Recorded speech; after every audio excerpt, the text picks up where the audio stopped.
This will never happen again.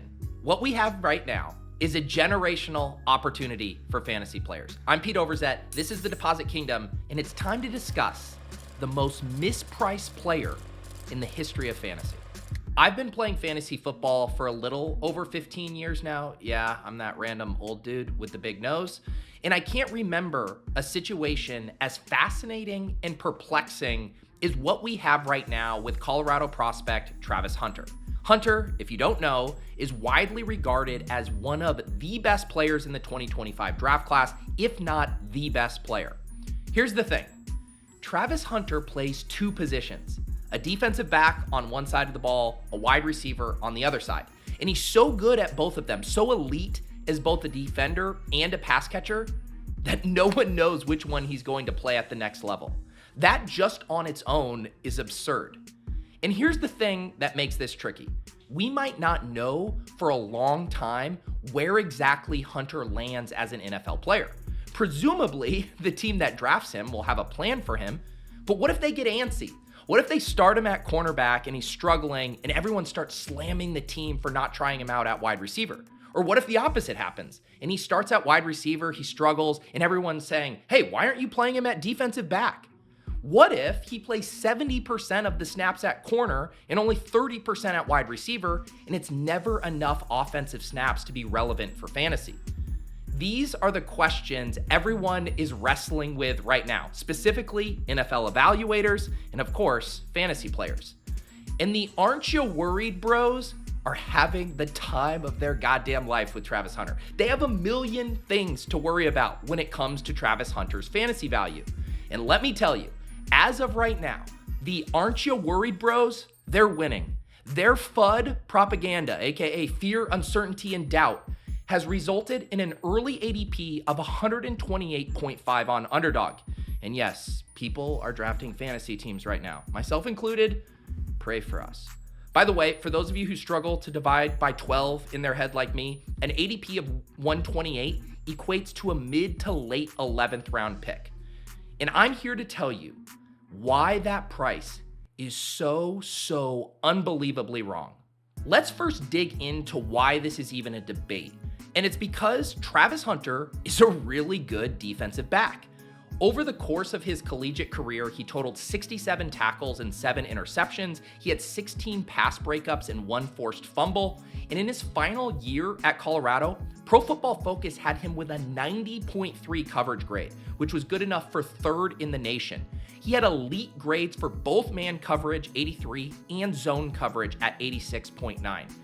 As far as comps, obviously Deion Sanders is the low-hanging fruit as far as a comparable elite two-way athlete. But when focusing just on defense, NFL's Lance Zierlein compared him to Darius Slay. Many analysts have compared his style to Champ Bailey. But the point is simple. Even if Hunter didn't play any wide receiver, he'd still be the first defensive back off the board in the 2025 draft and a high-end first-round pick. And you can tell that it will be difficult for NFL teams not to utilize his defensive skill set. Listen to Titans head coach Brian Callahan at the Combine talking about how he would deploy Hunter. I would say you probably start him. He probably starts at corner, and then you find ways to interject him into the offense as he gets more comfortable. He plays more and more offensively. But I think his corner is probably his starting point. In my opinion, you might get varying opinions on that. All right, we ate our vegetables. We took our medicine talking about Hunter as a defender. But let's get to the fun stuff. Let's talk about Travis Hunter as a wide receiver. Because I know what you might be thinking. Is Travis Hunter just a meme? Are people pretending he's better than he is at wide receiver because he's also good at defensive back and we want him to be this mythical unicorn, the next Deion Sanders in an age where that just doesn't happen? The answer to that is absolutely not. He's really fucking good. In 2024, he put up 96 receptions for 1,258 yards and 15 TDs. He accounted for nearly 40% of all of his team's receiving yards and touchdowns at Colorado, and of course, won both the Heisman and the Biletnikoff Award. We mentioned his PFF grades on defense. He had an 89 receiving grade on offense, which was good for 6th among all wide receivers in the nation, and he particularly shined against zone coverage with a 93.7 receiving grade. And if you allow me to put my film grinder hat on, which is a hat I wear while reading the work of actual film grinders, He's regularly lauded for his advanced route running ability and ball skills. Last year at CU, he caught 96% of the catchable passes thrown his way and 11 of 16 contested targets. He's also got that home run ability too. He led the nation with 21 plays of 20 plus yards and had a 13.1 yards per catch. It would literally take an hour to go through all of his impressive football resume from college. The most popular comp I've heard for Hunter as a wide receiver is Devontae Smith, which makes a ton of sense. Similar skill sets and body types. Hunter's 6'1", 185, a little bit bigger than Smith, but that checks out for me. And over at Fantasy Life, Dwayne McFarland's supermodel, which only analyzes his wide receiver play, slots him as the third best wide receiver prospect dating back to 2022. The only two players he's behind in that prospect model as a wide receiver is Marvin Harrison Jr. and Malik Neighbors. Listen to the comparison that Matt Harmon from Yahoo Sports and Reception Perception made for Travis Hunter recently. No idea what he's going to be in the NFL. And that's another one where everybody could probably have a different opinion about it. Like every team in terms of what's the allocation to defense, what's the allocation to offense, and what's the right path for him. And I feel like everything I'm about to say about him as a receiver might end up being pointless because he could go to a team that only wants him to play 5-10 snaps as a receiver. Right. I think he's an incredible receiver. Yes. He reminds me of prime Odell Beckham. Yep. And from a separation standpoint, from a contested catch standpoint, from if you get him on a quick inbreaker, he can house that bad boy. To the point that again, I don't have a good barometer of defensive strength all the time. So several of the times I'm watching him just destroy these defenses, I got to be like, was this defense good? Or something like that. He's got everything I'd want in a receiver, but he's also an incredible corner too. Don't get me wrong. He's obviously great at that, but if we can get any clues about what position he might play more at, because I don't want to sit here for the next 2 months and talk about I think this guy might be the best receiver prospect I've ever seen, and then he plays 10 snaps a game. And I just want to get it on the record that I think this guy is an incredible receiver. I could keep going. An NFC personnel director said he's the best receiver in this class, and then there's a big drop-off. He's comparable to last year's big three of Neighbors, Harrison Jr., and Rome Odunze, in my opinion. And just to put this all in a fantasy perspective, Marvin Harrison went at the 1-2 turn of underdog drafts last year. Malik Neighbors would often go in the middle of round 2 and was a regular early round 3 pick. And right now, Tet McMillan, the other top wide receiver in this class who's expected to go somewhere in the top 15 picks, he's going in the late 4th round of drafts right now at pick 45. So right now, the underdog market and fantasy drafters are treating Travis Hunter like he's going to be a full-time or near full-time defensive back who only plays a handful of gadget snaps at wide receiver. Are we really that confident it's going to play out like that? I'm not. Let me build the case for Travis Hunter becoming a dominant fantasy wide receiver even in year 1 by the end of the season and debunk some myths along the way. Travis Hunter won't be able to play a bunch of snaps on both sides of the ball. That just doesn't happen. He'll get tired. All right, Travis Hunter is an elite athlete with insane stamina. In 2024, he played 85% of Colorado's total snaps from scrimmage. That was 1,460 of 1,725 snaps. He played 86.8% of the offensive snaps and 82.9% of the defensive snaps. This dude literally went to Jackson State just to play for the greatest two-way player in the history of the sport, Deion Sanders, and then followed Deion to Colorado because he wanted to play for a coach who understood what he could do on both sides of the ball. This current Hunter draft price is making some wild assumptions about how little Hunter is going to contribute on offense. Assumptions that don't reflect what Hunter wants to do in the NFL. How many snaps in a football game can you play? All of them? And this is before we even get into how starved NFL teams are for pass-catching weapons right now. Did you see how much money Khalil Shakir just got from the Bills? Yeah, it's rough out there. He's gonna play defense, bro. Just get over it. Let's talk about money. You don't think Travis Hunter cares about money? Dude spent 2 years hanging out with Shadur Sanders and Deion. Anyways, here are some average salaries for the top defensive backs in the league. Jalen Ramsey, $24.1 million per year on average. Patrick Surtain, $24 million per year. Jair Alexander, $21 million per year. And now let's do some of the top wide receivers in the league. You got Justin Jefferson, $35 million per year. CeeDee Lamb now making around $34 million per year. AJ Brown getting paid $32 million per year to read self-help books on the sideline.